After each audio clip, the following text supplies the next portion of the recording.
My husband begged me to donate a kidney to his mother. I said yes. 2 days later, he served me divorce papers. His mistress stood beside him, flaunting an engagement ring and a smug smile. But just minutes later, the doctor revealed. The sharp antiseptic scent seemed to have fused with the pores of my skin. For 2 weeks, I had spent my days in the corridor of this elite private hospital. I sat on a cold waiting room bench while my husband, Julian, paced before me with a haggard face. Inside the very important person suite, Beatrice Caldwell, my mother-in-law, was battling end-stage renal failure. Clara.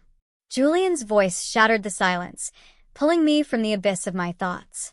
He knelt in front of my chair, gripping my cold hands, his eyes red, filled with a convincing plea. The doctors say Mom doesn't have much time left. Dialysis isn't working anymore. Her heart is getting weaker. I swallowed, my throat dry. I know, Julian. It breaks my heart to see her like this. We can't wait on the national transplant list, Clara. That could take years, Julian urged, his grip tightening, almost painfully. But you're a match. The initial tests last week proved your blood type and tissues are compatible. It's a miracle, honey. I turned my face away. This topic had been brought up 3 times in the last 2 days, and each time the fear became more real. Losing an organ was no small matter. Julian, I'm scared. I whispered honestly. It's major surgery. What if there are complications? What if I can't get pregnant later? Julian let out a long, slightly harsh sigh before softening his expression again. He cupped my face, his thumb gently stroking my cheek. Honey, listen to me. Medical technology is so advanced now. You'll be perfectly fine. And as for getting pregnant, we have plenty of time. The most important thing right now is Mom. Julian looked straight into my eyes, playing his trump card. Clara, you grew up in the foster system. You always said you wanted to feel the warmth of a big family, right? Mom may have been a little hard on you, but that's just because she wanted you to be a tough daughter-in-law. This is your moment, Clara. Prove that you're not an outsider. Prove that you are one of us, part of the Caldwell family. Those words struck my weakest point. Family. Since my parents died in a car crash when I was 10, I had lived in a long, lonely silence. Marrying Julian 2 years ago was my hope for a place to finally call home.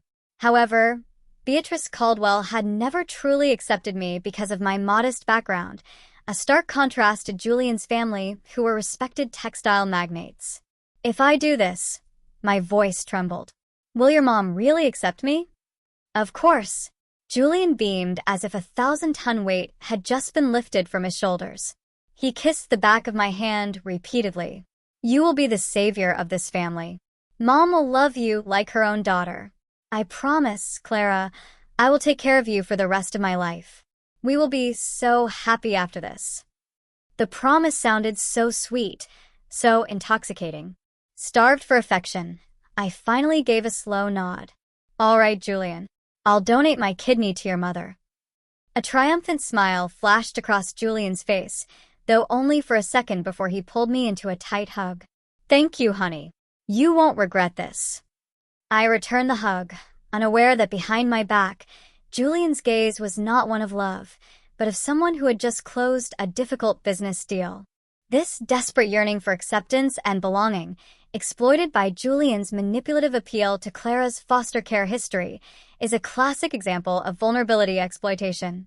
He leverages her deep emotional need for family and approval to coerce her into a life-altering decision, creating a false promise of inclusion and love that he has no intention of fulfilling.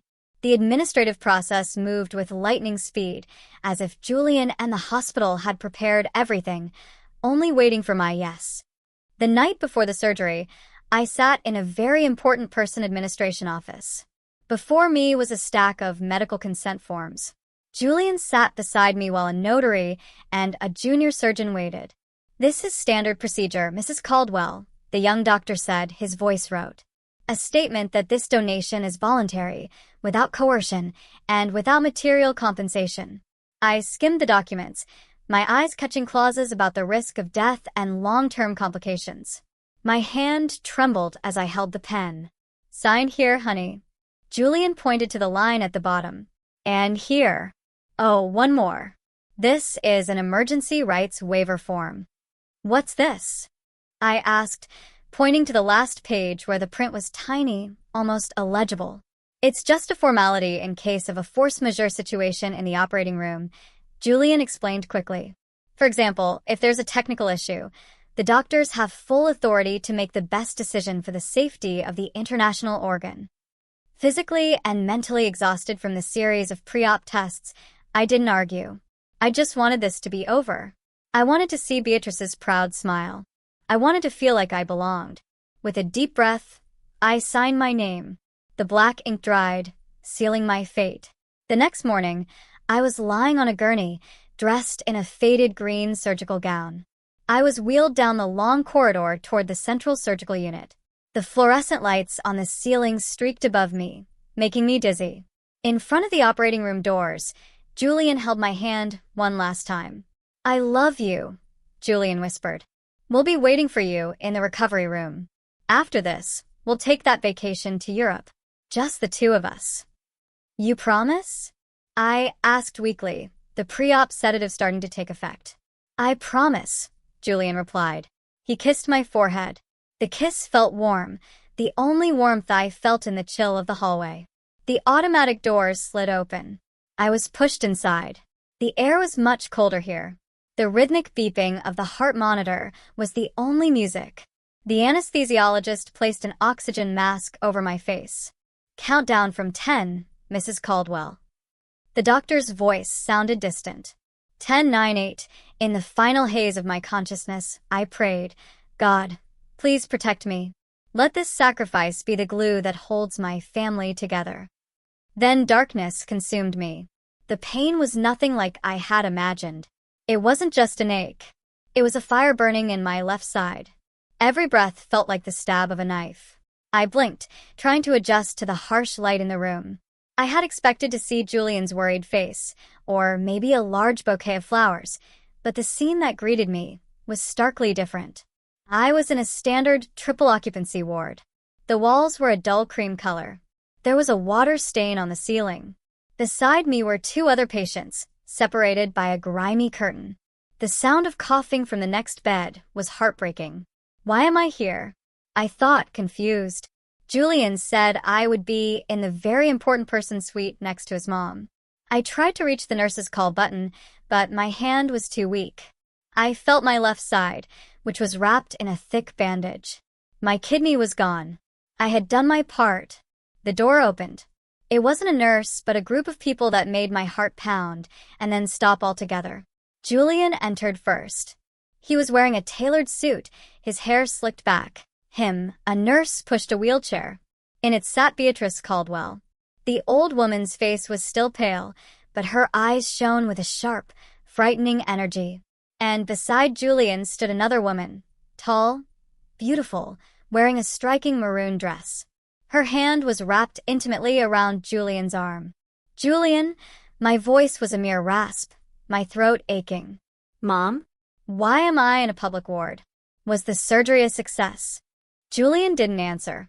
He walked to my bedside and tossed a thick brown envelope onto my chest, right over my fresh wound. "The surgery? Oh, you did your part," Julian replied flatly.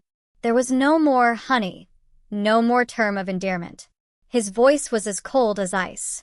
I stared at the envelope with a trembling hand. "What is this?" "Divorce papers," Julian said casually. "I've already signed them. You just need to sign, and my lawyer will handle the rest." My world collapsed. The beeping of the monitor beside me sounded like an alarm siren. "Divorce? But why?" "I just gave my kidney to your mother. You said we were a family. You promised." Beatrice cackled, her voice raspy but full of venom. "Don't be delusional, Clara. You were never on our level. You were just some foster kid who happened to have the same blood type as me. That was your only function." The old woman smiled, the most terrifying smile I had ever seen. "Thanks for the kidney. But now that it's out of your body, you're useless. Used goods don't belong on the display shelf."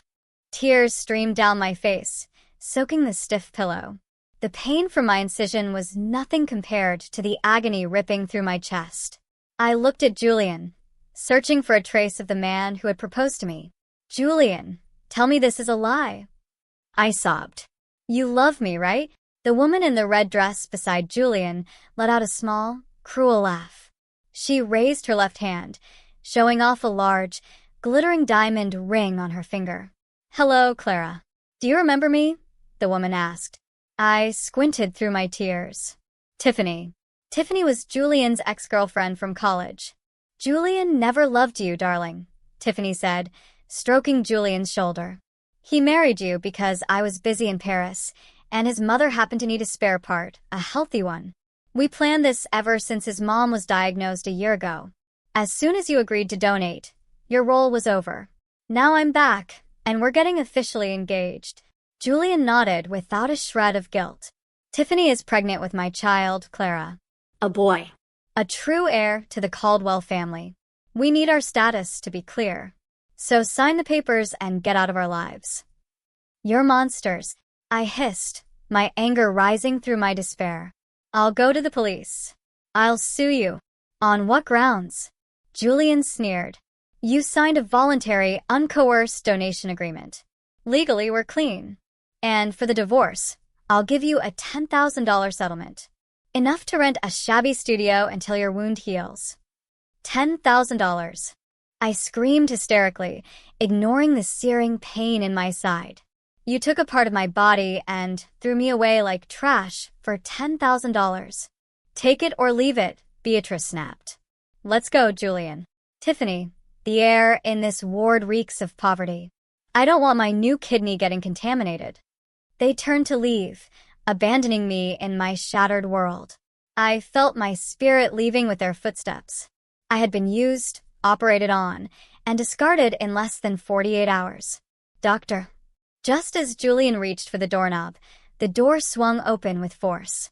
A tall man in a long white coat strode in, his aura of authority so strong it made the small room feel even more cramped. Behind him, 2 nurses and an assistant followed with tense faces. It was Dr. Leo Vance, the head of transplant surgery at the hospital, the man who had led my operation yesterday. His usually stoic face was now rigid and cold, his eyes shooting daggers at Julian and Beatrice. Who authorized a post-transplant patient to be subjected to this kind of emotional distress? Dr. Vance's voice was low, but boomed in the quiet room. He glanced at my erratic heart monitor. Julian tried to put on an arrogant front. Doctor, our business here is finished. We were just discussing a family matter. Besides, my mother needs a rest. Why don't you focus on taking care of her in the very important person suite? Dr. Vance shifted his gaze from the monitor to Julian's face, then down to Beatrice in her wheelchair. His expression was a hard-to-read mix of pity and disgust. That's precisely what I wanted to discuss, Mr. Caldwell, Dr. Vance said. He walked past Julian and stood beside my bed as if creating a protective barrier. There seems to be a fatal misunderstanding that you haven't realized yet because you've been too busy celebrating your premature victory. What do you mean, Doctor? Tiffany asked sharply. Mrs. Caldwell is fine, isn't she? The surgery was a success. Dr. Vance adjusted his glasses, his gaze piercing. He looked straight at Beatrice. The surgery to remove Mrs. Caldwell's kidney was indeed a success, Dr. Vance said calmly. But the transplant surgery into your body, Mrs. Caldwell, was canceled. Silence. A complete, suffocating silence. Beatrice's eyes widened. What? What do you mean, canceled? I feel better. My side is bandaged. That's from the preparatory incision, ma'am. We opened you up, but we did not insert a new kidney, Dr. Vance explained with a cruel, clinical tone. Just before the transplant was to begin, the final blood test results came back from the central lab. We found an active cytomegalovirus, or CMV, infection with a very high titer in your blood, as well as antibodies that suddenly reacted negatively to the donor tissue. If we had forced the transplant of Clara's kidney, your body would have rejected it within hours, and you would have died on the operating table from anaphylactic shock. Julian's face went white. Wait, so my mother didn't get the kidney? No, Dr. Vance stated firmly. And with this infection, Your mother has been removed from every transplant list for at least the next 6 months, until the infection is completely cleared. Julian staggered backward, hitting the wall. Tiffany covered her open mouth, a silent gasp. Then my voice came weakly from the bed. I was still processing this, a small seed of hope growing in my heart. Then my kidney? If Mom didn't use it, is it still here? Can you put it back? Dr. Vance looked at me, his expression softening dramatically. There was respect in his eyes. I'm sorry, Clara. A kidney that has been removed and detached from its blood vessels cannot be returned to the original owner's body. The medical risks are far too great, Dr. Vance answered gently. Then where is my wife's kidney? Julian shouted, his panic exploding. If it's not in my mother, where did you put it? It's our asset. Watch your mouth. Dr. Vance cut in sharply. A human kidney is not a commercial asset. The doctor took a medical chart from his nurse. In accordance with international emergency protocols and the emergency donor reallocation form you forced your wife to sign yesterday, Mr. Caldwell, Dr. Vance emphasized his words with cynical precision. When an organ has been harvested, but the primary recipient, Beatrice Caldwell, is declared medically unfit on the spot, we are obligated to give it to the first priority patient on the national waiting list with a tissue match to prevent the organ from being wasted. A kidney can only survive for a few hours outside the body. So, Julian trembled, the realization dawning on him. So, last night, we immediately transplanted Clara's kidney into the patient in the presidential suite on the top floor. The surgery was 100% success. The recipient was a perfect match for Clara's kidney. The third-class ward now felt like a pressure cooker about to explode. You gave it to someone else? Beatrice shrieked, trying to stand from her wheelchair, but failing due to weakness. That's my kidney. It's my right. I paid for the surgery. Technically, Clara's insurance covered her removal procedure and the new recipient covered the cost of their transplant, Dr. Vance replied calmly. And you can't sue. The very document you created to trap Clara, so she couldn't back out, has become your own undoing. The clause states that the donor surrenders full rights to the medical team for the use of the organ for the purpose of saving a life in the event of failure with a primary recipient. Julian tore at his own hair. His plan was in ruins. His mother was still gravely ill. My kidney was gone. And now I knew their evil intentions. Who? Julian asked, breathing heavily. Who took the kidney? I'll demand compensation. I'll make him pay millions. Dr. Vance gave a thin smile, a smile that held a dangerous warning. I'm not sure you dare to extort this man, Mr. Caldwell. Your family's entire textile company is probably worth less than his car collection. Who? Tiffany snapped impatiently. The recipient of Clara's kidney is Mr. Sterling. The name dropped like an atomic bomb in the middle of the room. Julian's jaw went slack. His legs gave out. Mr. Sterling, the founder of the Sterling Group, the largest real estate and energy conglomerate in the country, a figure known as a titan of industry, a man who could crush a company with a snap of his fingers. Rumor had it he was seriously ill and had vanished from public life. It turned out he was right here, waiting for a donor. Mr. Sterling, Julian mumbled, his face no longer pale, but as white as paper. If he dared to bother Mr. Sterling, his life was over. Dr. Vance turned back to me, still lying in shock. Clara, the doctor said, Mr. Sterling's personal assistant is outside. He would like to move you to a very important person's suite on the top floor, adjacent to Mr. Sterling's. He wishes to thank you personally because your kidney saved him from a critical state. I looked from Julian to Tiffany to Beatrice. Their faces, once filled with arrogance, were now masks of pure fear and panic. Julian tried to approach me again, his expression instantly shifting to one of desperate pleading. Clara, honey, listen to me. That talk about divorce was just a moment of anger. Mom was just joking. Let's call it off, okay? We're family, right? I glanced at the divorce papers lying on my blanket, then at Julian's deceitful eyes. The pain in my heart slowly froze over, replaced by something hard and cold. I turned to Dr. Vance. Doctor, my voice was weak, but firm. Please get me out of here. I don't know these people. Clara. Julian cried out in panic. Don't be ridiculous. You need me. Nurses, call security, Dr. Vance ordered without looking at Julian. 2 burly security guards entered, dragging a struggling Julian away and pushing Beatrice's wheelchair out. Tiffany followed, her head bowed in shame. Her diamond ring no longer seemed to sparkle. As the door closed, separating me from my dark past, Dr. Vance reached out to help adjust my pillow. You're safe now, Clara, the doctor said. And it seems you've just found yourself a much more powerful new family. I closed my eyes. Tears fell again, but this time they were not tears of sorrow. I had lost a kidney and a cruel husband, but somehow I felt the weight on my shoulders was much, much lighter. On the top floor, an old tycoon was waiting, ready to offer me the world in exchange for the new life he had just received. This sudden reversal of fortune, where the very act of betrayal leads to an unforeseen and advantageous outcome, is a prime example of poetic justice. It highlights the social dynamic of karma, where the Caldwells' callous manipulation is directly instrumental in Clara's elevation, while their own unethical behavior leads to their downfall, reinforcing a societal belief in ultimate fairness and the consequences of one's actions, often beyond human intervention. The move felt like a journey between dimensions. Just hours ago, I had been breathing the scent of cheap disinfectant in a stuffy third-class ward. Now, my gurney glided smoothly over the thick carpets of the hospital's top floor, the Emerald Wing, an area reserved for high-ranking officials and billionaires. I still felt dizzy from the anesthesia, but I was lucid enough to sense the change in atmosphere. There were no noisy visitors, no crying babies, just a dignified silence and the fresh scent of lilies. Dr. Vance walked beside the gurney, checking the 4 in my hand.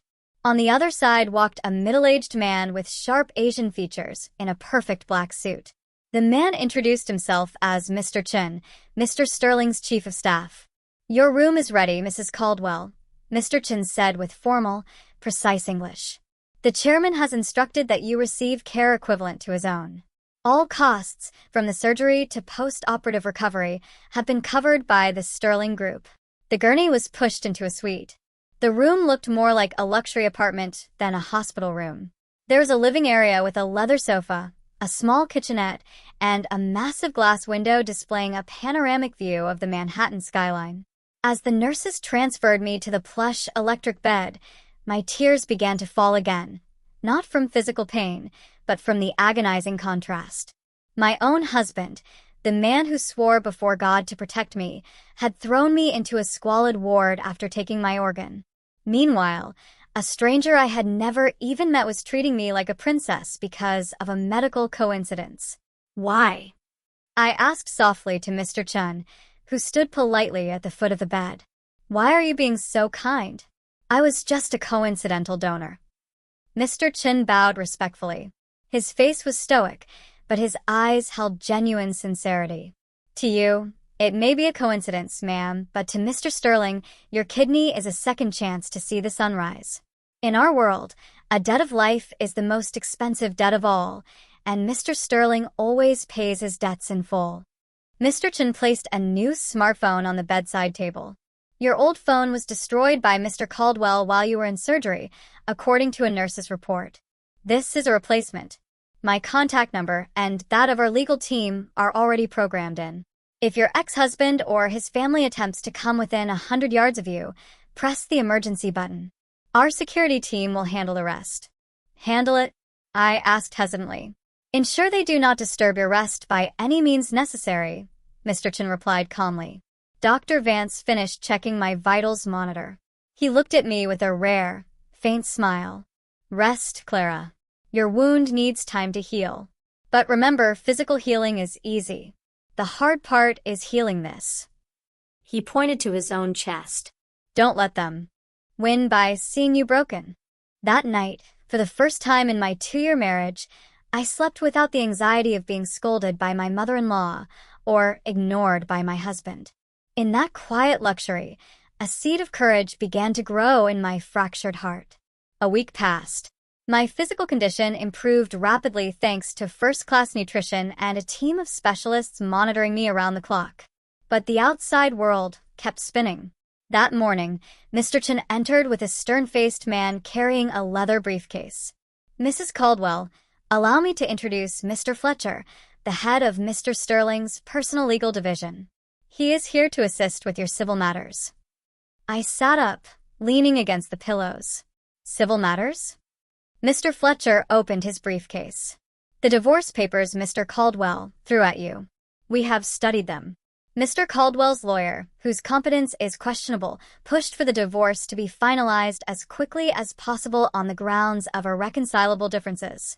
Mr. Caldwell wanted a default judgment to get it over with. I clenched my fists over the blanket. He wanted to marry that woman as soon as possible. Precisely. Mr. Fletcher nodded. And because of that, he was careless. Very careless.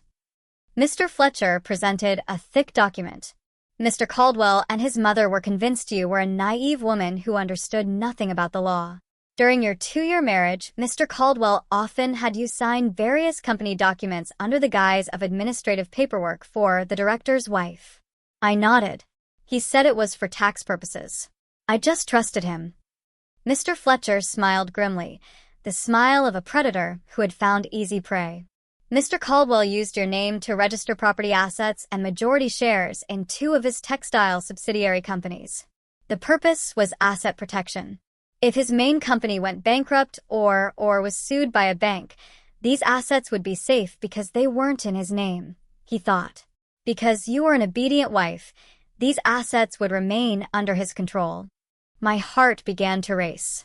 And then he filed for divorce without demanding a division of marital assets because he wanted a fast process and didn't want to pay you a single dime. In his divorce petition, it is clearly written, "The husband makes no claim to any assets held by the wife and relinquishes all rights to assets registered in the wife's name out of goodwill." I was speechless. "Wait, what do you mean?" "It means," Mr. Fletcher cut in with undisguised satisfaction, "that legally, 2 textile factories in New Jersey, a villa in the Hamptons, and 3 commercial properties in Soho that are registered in your name are now officially and irrevocably yours. Entirely yours once the judge's gavel falls, Julian." Julian doesn't realize. He's too busy with his new woman and panicking over his sick mother. He forgot that he ever hid those assets under your name. Or perhaps he thought you were too stupid to hire a lawyer of my caliber who could trace them. I laughed. It started as a soft chuckle and grew into a bitter, cathartic laugh that released the tightness in my chest. Julian, who had always called me stupid and poor, had just accidentally handed over nearly 40% of his wealth. "What should I do, Mr. Fletcher?" I asked, my eyes now gleaming with a sharp, cold light. "Sign the divorce agreement. Let him think he's won by getting rid of you quickly. Don't mention the assets. Let the court ruling be finalized first. After the divorce decree is issued, then we will send the notice of asset seizure." I took the pen. My hand no longer trembled as it had when I signed the kidney donation form. This time I was signing my emancipation. "Do it, Mr. Fletcher. Take him down." Slowly, 3 weeks post-op, I was finally allowed to leave my suite. Mr. Chin took me to the hospital's private rooftop garden. There, sitting in a high-tech electric wheelchair facing the afternoon sun, was Mr. Sterling.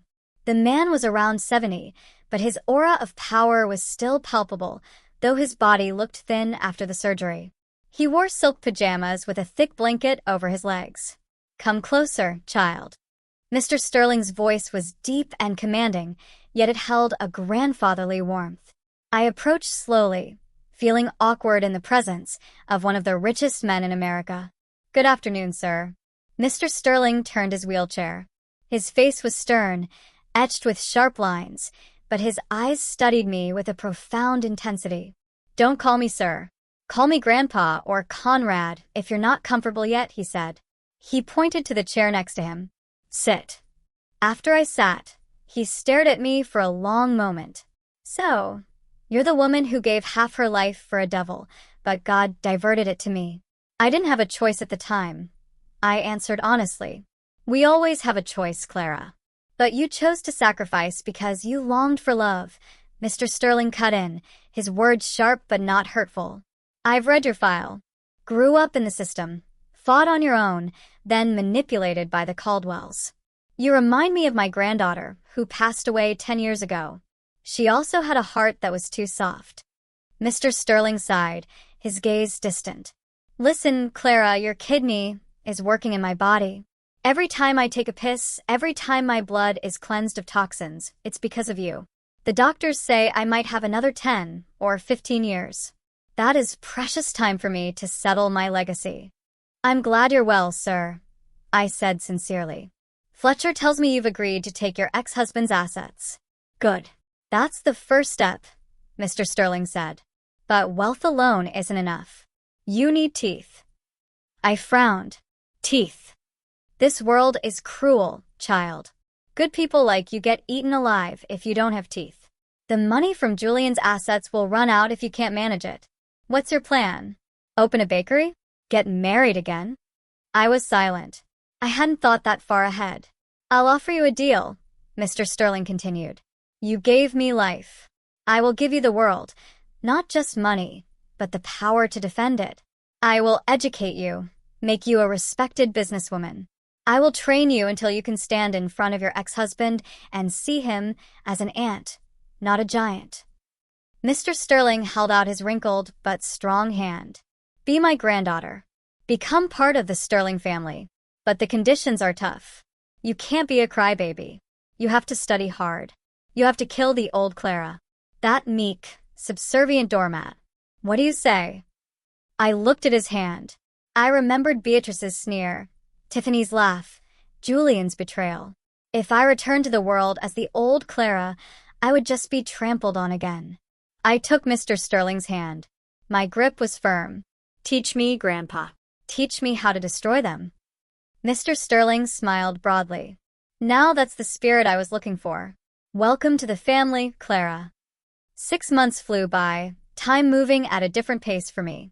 I no longer lived at the hospital, but in the main Sterling residence, a sprawling mansion on Park Avenue. My life, however, was not one of leisure. My daily schedule was brutal. 5 a.m. Yoga and meditation for physical recovery. 7 a.m. Breakfast while reading global economic summaries with Mr. Sterling, who would grill me with sharp questions. Why did nickel futures drop? What is the impact on the textile industry? If I couldn't answer, I had to reread the reports. 9 a.m. to 3 p.m. Intensive private tutoring in business management, corporate law, public speaking, and high society etiquette. The best mentors were brought directly to the mansion. 4 p.m. Visits to Sterling Group subsidiary offices to observe real-world operations. The hesitant Clara slowly vanished. My appearance transformed. My once long, unkempt hair was now cut in a chic, shoulder-length bob that conveyed decisiveness and modernity. My skin glowed from regular treatments. My drab housewife clothes were replaced with designer blazers and high heels that clicked with confidence on marble floors. But the biggest change was in my eyes. The pleading look seeking approval was gone. My gaze was now sharp, analytical, and cold. Meanwhile, news from the outside world reached me through Mr. Fletcher's reports. The divorce was finalized 3 months ago. Julian didn't attend the final hearing, too busy planning his engagement to Tiffany as planned. The assets in my name were legally mine. However, Mr. Fletcher deliberately delayed the seizure. Let them get fat before the slaughter, I had said during a strategy meeting. Let Julian feel secure using those factories and properties. Just when he feels he's on top, we'll pull the rug out from under him. Beatrice's condition worsened. Without a new kidney, she needed dialysis 3 times a week. The costs were piling up. Julian was starting to have cash flow problems due to Tiffany's extravagant lifestyle and his mother's medical bills. They've started selling off some of their luxury cars, Mr. Chin reported one afternoon. And market rumors say Caldwell Textiles is looking for a major investor to cover short-term debt. I, who was reviewing the financial reports of a Sterling subsidiary I now managed, smiled faintly. They need money, I murmured. What a coincidence. We have plenty of it. I closed my laptop. I looked at my reflection in the window. Mr. Chen, prepare an acquisition plan, but don't use the Sterling Group name directly. Use Vanguard Capital, the new investment firm I founded last month. You wish to buy your ex-husband's company, ma'am? Not buy, I corrected. I want to offer him a rope made of gold. He will gladly put it around his own neck. The atmosphere at the Caldwell Textiles office was grim. Julian slammed the phone down in frustration. The bank rejected another credit extension. He yelled at his terrified secretary. Damn it. They said our debt ratio is in the red. Tiffany walked in without knocking. Her growing baby bump was visible under her tight dress, but her face was far from happy. Julian, my credit card was declined at Hermes. It was so embarrassing. Tiffany protested. I thought we were rich. Why is the limit maxed out? Shut up, Tiffany. I have a headache. Julian snapped. Mom needs surgery for a new dialysis access port tomorrow. It costs $50,000. Our main supplier won't ship materials because we're 2 months behind on payments, and you're thinking about a handbag. Well, that's your fault. We should have gotten a bigger settlement or something from that pathetic ex-wife of yours, or blackmailed that doctor. Don't mention that doctor. Julian's face paled. He was still traumatized by Mr. Chen's implicit threats. Since the incident at the hospital, Julian hadn't dared to find out what happened to me. To him, I was either dead or homeless under a bridge. Suddenly, the intercom buzzed. Mr. Caldwell, there's a special courier from the Sterling Group in the lobby with an invitation for you. Julian's eyes widened. The Sterling Group? Send him up. Quickly. A uniformed courier entered and handed over a blood-red velvet envelope with gold lettering. Julian opened it with trembling hands. An exclusive invitation to the Sterling Group's annual investment gala, the Plaza Hotel. Saturday at 7 p.m. Tucked inside was a small card. We hear Caldwell Textiles has potential. We invite you to present a business proposal to our new director handling investment in the textile sector. Julian felt like he had just won the lottery. His stressed face brightened instantly. Tiffany, look at this. Julian exclaimed hysterically. The Sterling Group, the #1 conglomerate, is looking at us. If they invest, not only will our debts be cleared, we could expand overseas. Tiffany snatched the invitation, her eyes sparkling at the gold logo. Seriously? Does that mean we'll be super rich again? More than rich. This is our ticket to the major leagues. Julian laughed, forgetting all his problems. Get your best dress ready. We have to look perfect on Saturday. We have to impress that investment director. They had no idea the invitation was not a ticket to heaven, but a summons to judgment. Across the city, in a massive walk-in closet, I stood before a mirror. Dr. Vance, who now visited not as a doctor, but as a friend, and perhaps more, stood in the doorway, mesmerized. I was wearing a midnight blue evening gown that elegantly hugged my form, revealing my graceful shoulders. Around my neck was a diamond necklace from Mr. Sterling, a graduation gift from my business training. Well, I asked, turning. You look dangerous, Dr. Vance commented honestly, smiling in admiration. They won't know what hit them. I touched the pendant of my necklace, my smile mysterious. Julian always said I had to prove I was part of the family, I whispered.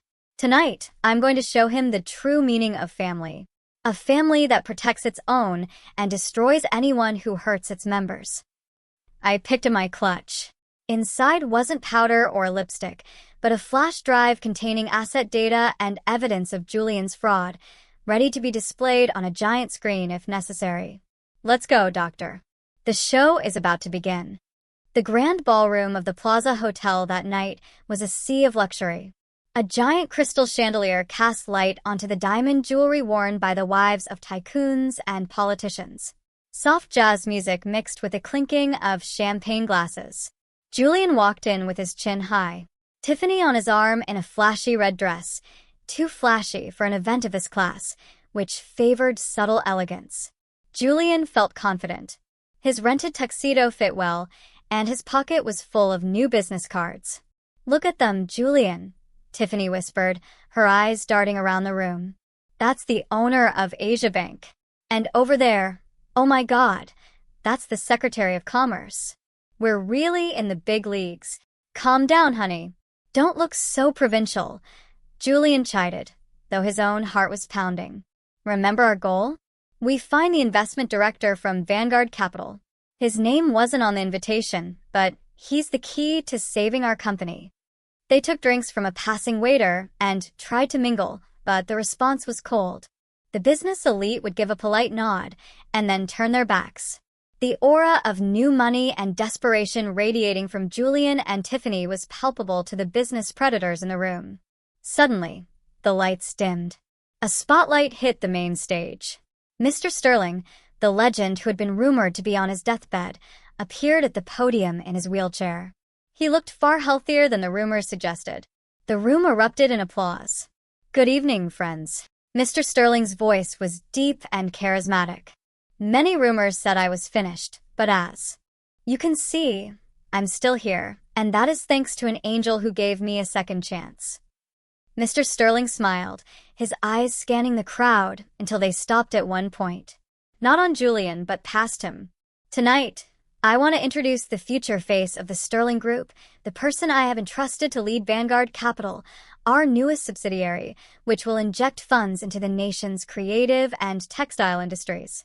Please welcome my daughter, Clara Sterling." The orchestra swelled. The velvet curtain beside the stage opened.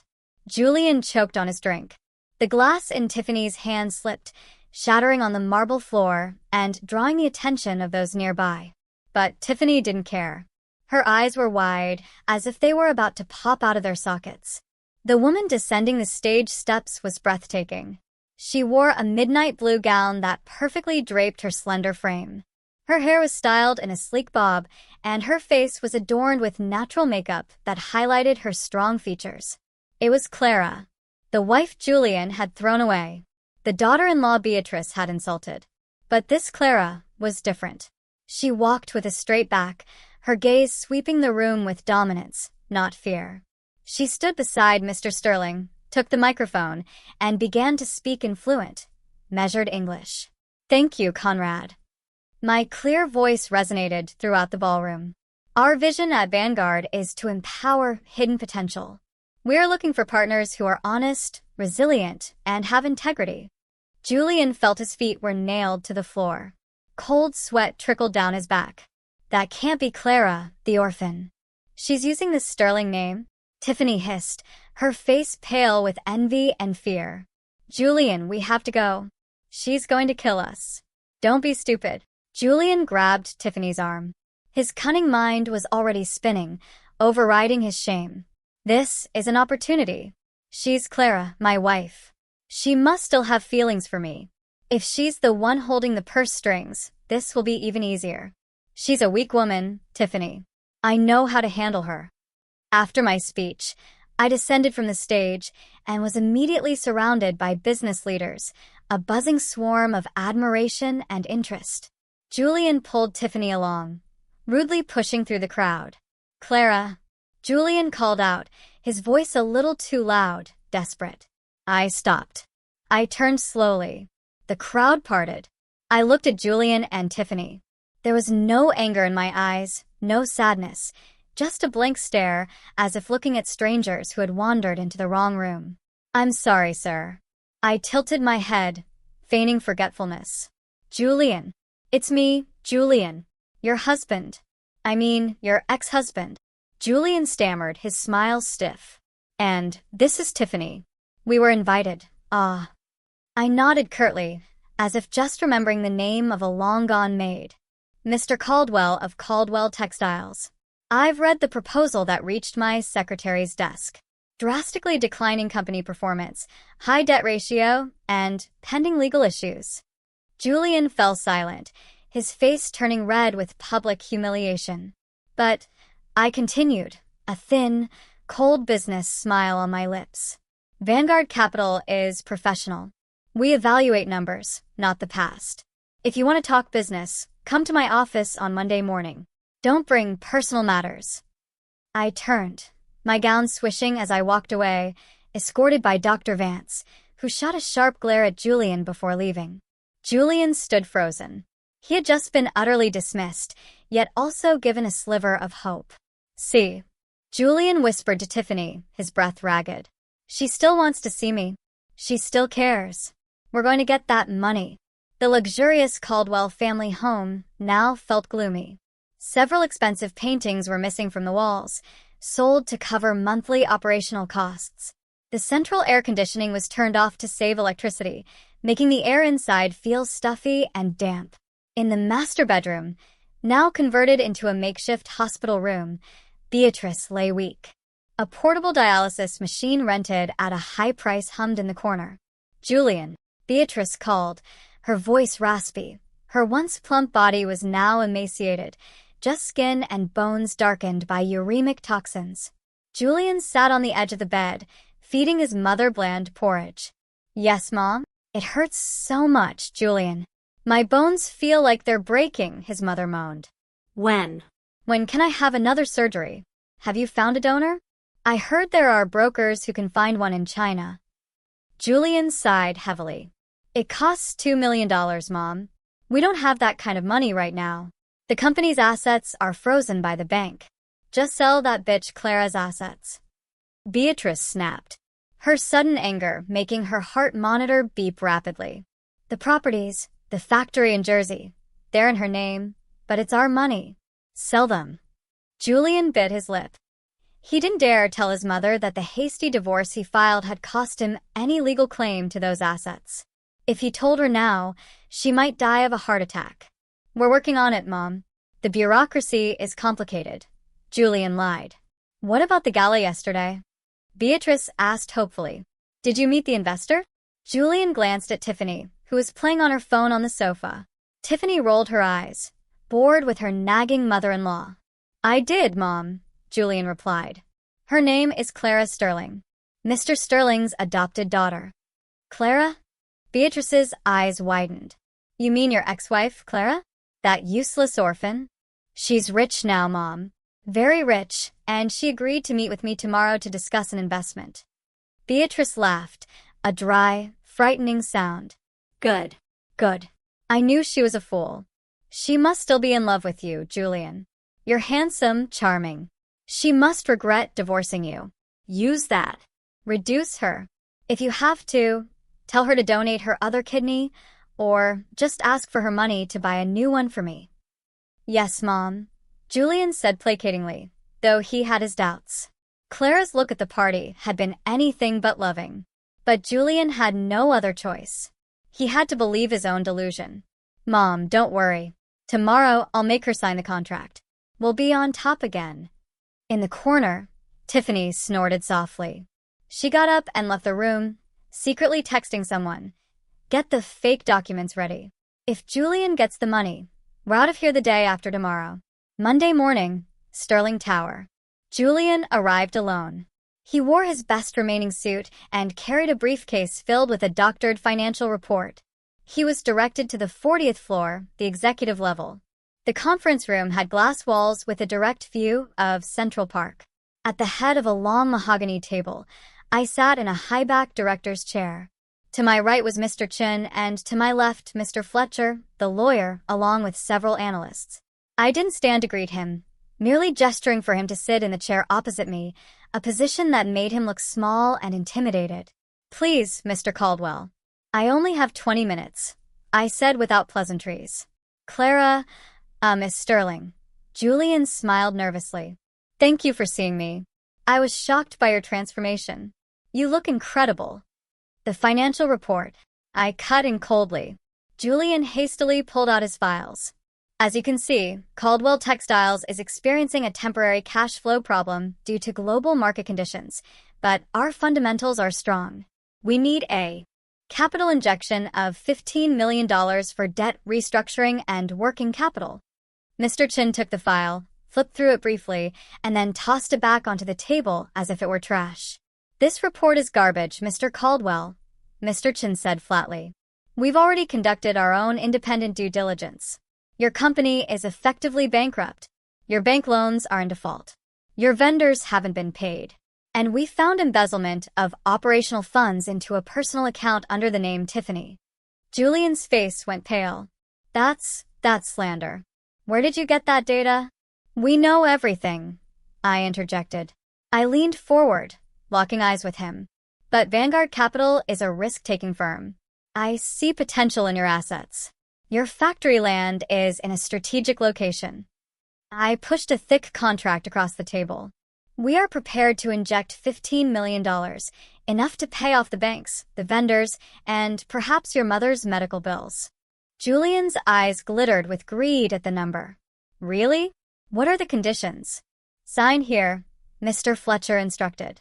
This is a convertible bond investment agreement. Simply put, we loan you the money. You put up all shares of Caldwell Textiles and all your personal assets as collateral. If within 3 months you fail to meet the sales KPIs we've set, 100% ownership of the company transfers to us. 3 months. Julian hesitated. That's very short. With $15 million, you can boost production, can't you? Unless you're not confident in your own abilities, I challenged.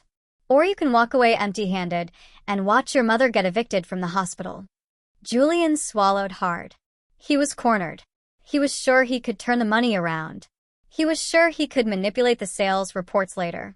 The important thing was getting the cash now. One more thing, Mr. Fletcher added. The asset collateral appendix lists several properties registered under the name Clara Caldwell, which you claim as company assets. We need you to sign a statement affirming that these assets are indeed under the control of Caldwell Textiles Management to be used as collateral. Julian laughed internally. Fools, he thought. She's agreeing to let her own assets be collateral for my debt. If I default, she loses her property, not me. Without reading the penalty clauses in detail, Julian quickly signed the document. Deal, Julian said. I smiled. This time my smile was genuinely sweet yet deadly. A pleasure doing business with you, Mr. Caldwell. The funds will be transferred this afternoon. As Julian left the room with a spring in his step, I turned to Mr. Fletcher. He just used assets that are legally mine from the divorce decree to secure a loan he took out himself. That's collateral fraud, isn't it, Mr. Fletcher? Precisely, ma'am, the old lawyer replied. And the sales KPIs we set are impossible to achieve because we've already blocked his distribution channels through other Sterling subsidiaries. In 3 months, he won't just lose his company. He'll be going to prison. Perfect, I whispered. 2 weeks after the funds were transferred, Julian was on top of the world. He paid off some debts, moved his mother back to a very important person suite, and bought a new car for Tiffany. He felt his Midas touch had returned. But I was not idle. That afternoon in my private office, Mr. Chen placed a brown envelope on my desk. The results of the investigation into Miss Tiffany, ma'am, he reported. I opened it. Inside were photos, bank statements, and medical records. Just as we suspected, I murmured, flipping through the photos. There were pictures of Tiffany having a romantic dinner with a tattooed man, a known bookie from Queens. Then there was proof of regular wire transfers from Tiffany's account to his. The money Tiffany was spending was Julian's company money. But the most shocking item was a medical record from an OB/GYN clinic. Her pregnancy is at 12 weeks, I noted. Julian divorced me just over a month ago. They said she had just gotten pregnant, but if it's 12 weeks, that means she was already pregnant while you were still in the hospital, ma'am, Mr. Chen clarified. But look at this date. The estimated date of conception occurred while Mr. Caldwell was on a week-long business trip to Chicago with his staff. Meanwhile, Tiffany was captured on hotel CCTV in Miami with a tattooed man. I let out a grim laugh. So, the child Julian is so proud of, the Caldwell heir, isn't even his. A prenatal DNA test can't be done without the mother's consent. But there is a 99% probability it is not Mr. Caldwell's child, Mr. Chen said. And one more thing. Tiffany is applying for a visa to Australia. She plans to flee next month after draining the rest of the investment funds you provided. I closed the file. I felt a flicker of pity for Julian, but only for a second. The pity was instantly extinguished by the memory of his face as he threw the divorce papers at me. Don't let her leave, Mr. Chen. Block her visa through our immigration connections and hold this evidence. I'll give it to Julian myself as a farewell gift. Yes, ma'am. Oh, and Mr. Caldwell is insisting on taking you to a private dinner as a thank you for the investment. I tapped my fingers on the desk. Except I want to see just how low he's willing to crawl. The restaurant was a dimly lit rooftop venue with a glittering view of the city. Julian had reserved a private area, complete with candles and roses. I arrived in a simple but elegant black dress. I sat opposite him, maintaining my distance. "Thank you for coming, Clara," Julian said softly, pouring wine into her glass. "I've missed dinners like this with you. We used to eat at that pizza place in the village, remember? Now look at us, on top of the world." "I don't drink alcohol," I declined smoothly, pushing the glass aside. "Let's get to the point, Julian. What is this about?" Julian put down his napkin, putting on a sad face he had practiced in the mirror. "I regret everything, Clara," he began, his voice feigning a tremor. "I realized I made a huge mistake. I was under so much stress back then. Mom was sick. I panicked. And Tiffany came into my life when I was weak. She manipulated me." I fought back a wave of nausea. "Manipulated you? Weren't you the one who said I was just a spare part for your mother?" "Those were my mother's words, not mine." Julian quickly deflected, blaming his own mother. "You know how hard she can be. I was forced, Clara. I'm her only son. I was afraid of disrespecting her, but I swear my heart was screaming when you were in surgery. I love you, Clara. Only you." Julian dared to reach for my hand across the table. My hand was cold and still. "Tiffany, she's just a burden," Julian continued, emboldened because I didn't pull away. "She's materialistic. She's cruel. Not like you. So gentle and understanding. I realize now the baby she's carrying was a mistake. I'm not happy with her." In my handbag, my phone was recording every word. "So what you're saying is," I prompted in a flat tone, "you want to get back together with me? Leave the mother of your unborn child for you." "I would leave everything," Julian promised, his eyes shining. "We can start over. You have the capital. I Have the business expertise. We can combine our strengths. Get rid of Tiffany. We can take care of my mom together. Or, if you don't want to, we can put her in the best nursing home. As long as I'm with you." I looked at the man before me with utter disgust. For money and power, Julian was willing to discard his pregnant girlfriend, and even his own mother. This man had no loyalty. He was a true parasite. I slowly withdrew my hand. I smiled, but my eyes were as cold as the Arctic. "That's an interesting offer, Julian," I said. "Very enlightening. I'll need some time to think about it." Of course. Of course. Take your time." Julian beamed, feeling his bait had been taken. "I'll wait. I know we're meant to be." I stood up. "I have to go. I have an early meeting tomorrow." "A meeting about asset seizure. Whose assets?" Julian asked, confused. "You'll find out soon enough," I replied mysteriously. "Enjoy your dinner, Julian. It might be your last fine dining experience for a while." I walked away, leaving Julian smiling foolishly, unaware that outside the restaurant, police cars and the Sterling Group's legal teams were preparing for a dawn raid. Game over. Time for execution. The 3 months stipulated in the contract had passed. That morning, the New York sky was overcast, as if mourning the fate of Caldwell Textiles. Julian sat in his large office chair, feet propped on the desk. He felt calm. The sales report he held showed fantastic numbers, falsified, of course, by a hired accountant. He planned to present it to Vanguard Capital that afternoon to ask for an extension. Life is easy when you play it smart, Julian mused, sipping his coffee. Suddenly, his office door was kicked open. Julian jumped, his coffee spilling across his white desk. In the doorway stood Mr. Fletcher, Mr. Chin, and 4 burly men in Sterling Group security uniforms. Behind them, his own employees were panicking and whispering. "What is the meaning of this?" Julian bellowed, his face red. "Don't you have any manners? I am the CEO here, mister." "Correction, Mr. Caldwell. You were the CEO." Mr. Fletcher stepped forward calmly, placing a red folder on the coffee-stained desk. "As of this moment, Caldwell Textiles and all its assets have been seized by Vanguard Capital." "You're crazy." Julian laughed dismissively, though his hands began to tremble. "Look at this report. Our sales are up 200%. I met the KPI. Mr. Chen stepped forward and swatted the papers from Julian's hand. We don't need your trash. We conducted a field audit last night when the office was empty. Your warehouses are empty. Your machines are idle. And the sales invoices you created are fictitious. All the buyers are shell companies you created yourself. Julian was speechless. Cold sweat poured down his back. How did they get in last night?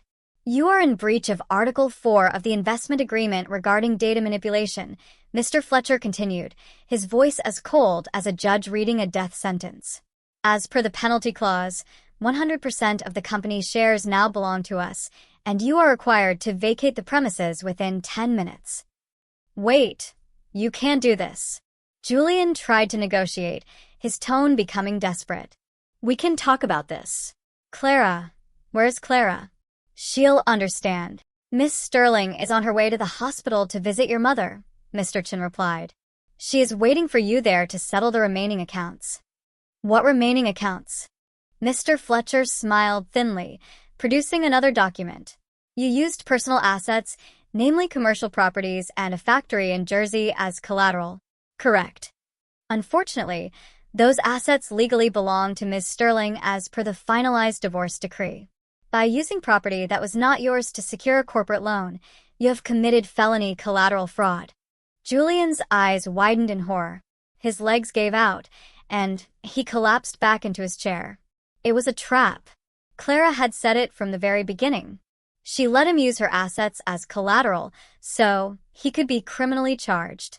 The police are waiting in the lobby downstairs, Mr. Chen said, glancing at his watch. But Miss Sterling was kind enough to ask them to delay the arrest for 2 hours. She wants you to see the final act at the hospital. My advice is not to waste time. Julian didn't wait. He grabbed his car keys and ran out like a madman, bumping into his own employees, who stared at him with contempt. His empire had crumbled in an instant. The hospital's very important person suite was tense. The heart monitor beeped erratically, reflecting Beatrice's critical condition. Julian burst in, out of breath, his chest heaving. He saw his mother lying weak, hooked up to tubes.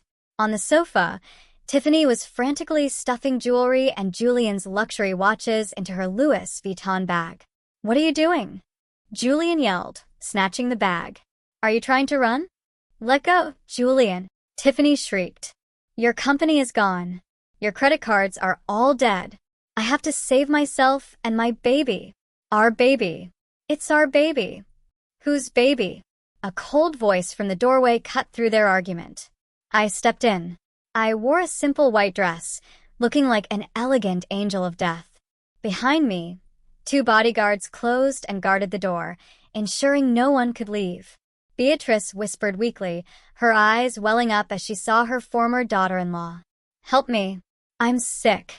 I ignored Beatrice for a moment, looking at Tiffany and Julian. Please continue, I said, sitting leisurely in a chair beside the bed.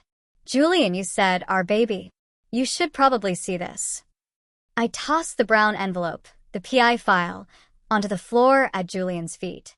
Photos of Tiffany with the tattooed man and the medical records scattered. Julian picked them up with a trembling hand, his eyes darting between the intimate photos and Tiffany's face. What is this, Tiffany? Julian's voice was hoarse. This date.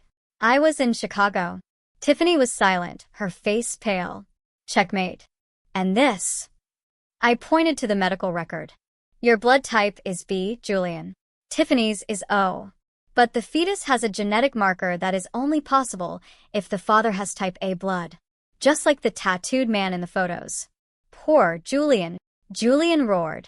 He lunged at Tiffany, slapping her face so hard she fell to the floor. You tricked me. You said it was my child. For you, I divorced Clara. For you, I ruined my life. You're the fool. Tiffany screamed back, holding her red cheek. Did you think I wanted a weak man like you for anything but your money? And your mother is just as bad.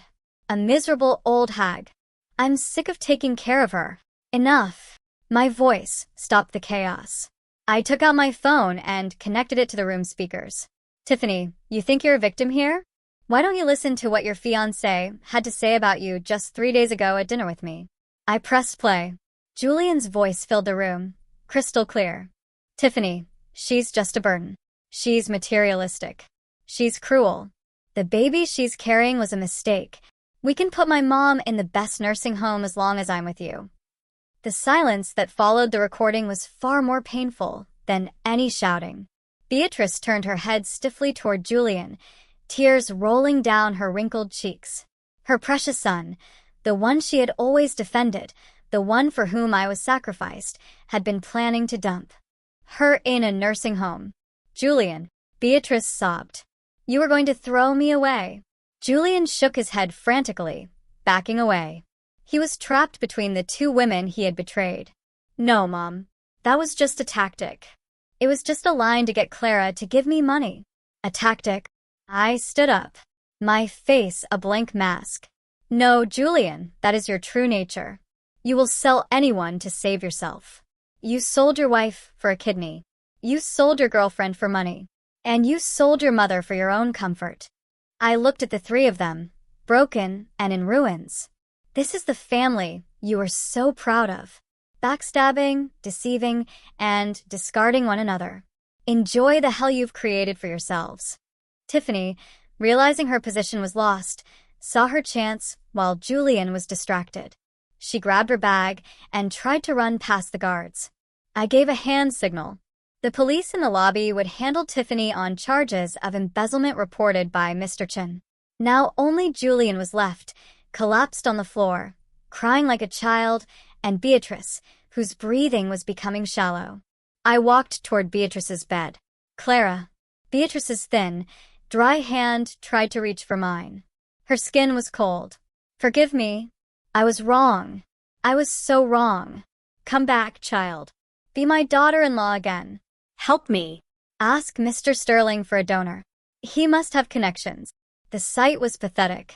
The woman who was once so arrogant, who had called me trash and a spare part, was now begging for her life from the very same person.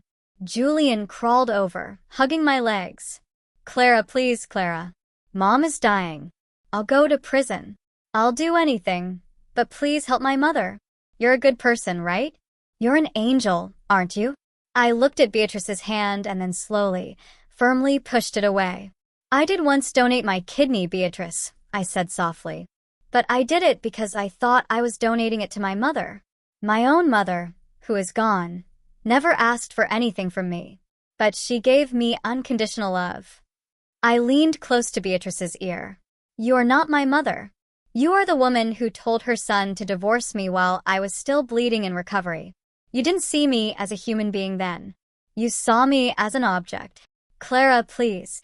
Mr. Sterling does have connections. I continued, straightening up, but his resources are reserved for people of value. A kidney is a gift of life, Beatrice. And I'm sorry, but you no longer qualify to receive such a gift. The heart monitor beeped faster and faster. Clara. Julian screamed. Mom. Mom. Julian's screams mixed with a long, piercing tone from the monitor. A flat green line appeared on the screen. Beatrice's heart had given up, not just from renal failure, but from the heartbreak of her own son's betrayal. She died scared, in pain, and filled with unforgivable regret. I paused at the doorway when I heard the sound. I didn't smile. I didn't cry.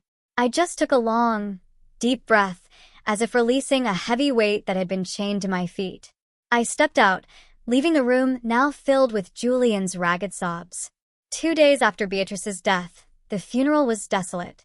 Only Julian, a few distant relatives fulfilling an obligation, and the cemetery workers were there. No business partners, no high society friends. News of the Caldwell family's bankruptcy and scandal had spread, making them social pariahs. Julian stood before the fresh mound of red earth. He wore a wrinkled black shirt, his eyes swollen. He was alone. Tiffany had been arrested at the airport trying to flee to Singapore with a fake passport. The company money she had stolen was seized as evidence. As the last flower was placed, 2 uniformed police officers approached Julian. Mr. Julian Caldwell? Julian looked up, listless. Yes. We're from the NYPD. You're under arrest for suspicion of fraud, asset embezzlement, and bank document forgery. Here is the warrant." Julian didn't resist. He had no energy left. He held out his hands. The click of the steel handcuffs felt cold against his skin, colder than the cemetery air. As he was led to the police car, he saw a black luxury sedan parked in the distance. The back window rolled down halfway. Inside, I sat watching him, my face calm behind a pair of dark sunglasses. Julian stopped, wanting to scream, to beg, perhaps to curse, but no words came out.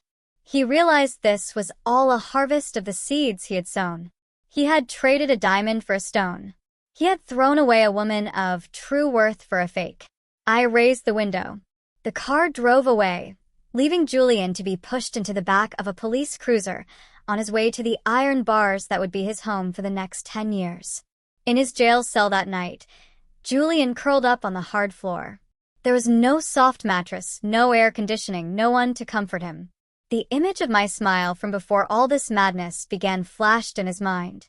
It was the only pure thing he had ever had, and he had destroyed it himself. Julian wept in silence, a cry no one would ever hear again. 1 year later, I stood on a hill in a peaceful public cemetery, far from the city's hustle. Before me were 2 simple, well-kept headstones, the graves of my birth parents. I placed a fresh bouquet of white lilies. "Dad, Mom," I whispered, smiling. The evening breeze played with the ends of my short hair. "I'm okay. I'm doing very well. I hope you're proud." It had been a busy year for me. Under Mr. Sterling's guidance, I transformed Vanguard Capital into a respected social impact investment firm. I used the company's profits to establish a foundation for low-income kidney failure patients, providing them with free dialysis and access to legal, ethical transplant support. I had turned my pain into hope for others. The surgical scar on my side had faded to a thin white line. I used to hate it as a symbol of my foolishness. Now I saw it as a badge of honor, a sign that I had fought, been broken, and had put myself back together, stronger than before. Finished talking to them? A deep voice came from behind me. I turned. Dr. Vance stood there, not in a doctor's coat, but in a casual shirt with rolled-up sleeves. He held 2 cups of warm coffee. "Just about," I replied, accepting the cup he offered. "Thanks for coming with me. Mr. Sterling sends a message," Leo said, taking a sip of his coffee. "He said not to stay out too late. There's a shareholder meeting tomorrow, and he needs his favorite granddaughter in top form to fight the grumpy board of directors." I laughed, a light, easy sound. That old man is so dramatic. His new kidney is perfectly healthy, thanks to an incredible donor. Leo said, looking at me. His gaze was no longer that of a doctor to a patient, or even just a friend. It was the look of a man who admired the woman before him with all his heart.